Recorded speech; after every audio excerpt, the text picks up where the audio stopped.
บทที่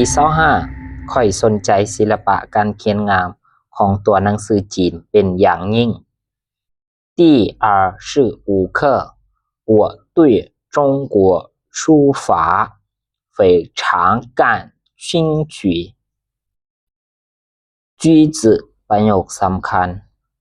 โดนแล้วบ่ได้พบเจ้า好久没见到你了เจ้ากำลังยุ่งหยัง你在忙什么呢ค่อยกำลังเล่นอินเทอร์เน็ตอยู่我在上网呢เจ้าเว้าหยอกอีกแล้วเนาะ你又开玩笑了ถ้ามักก็บ่ยากแต่ถ้าบ่มักก็ยาก喜欢就不难不喜欢就难ค่อยสนใจศิลปะการเขียนงามของตัวหนังสือจีนเป็นอย่างยิ่ง我对中国书法非常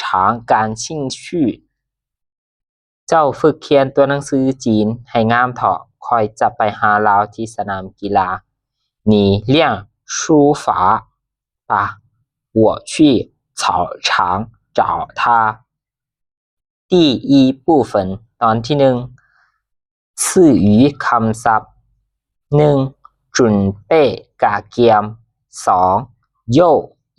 อีกแล้ว3找หา4จิ้งจื้องิวปักกิ่งหาโหลเชี่ยสั้นลุ่ม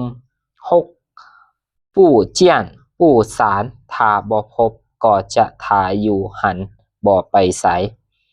专有名词สื่อเฉพาะโท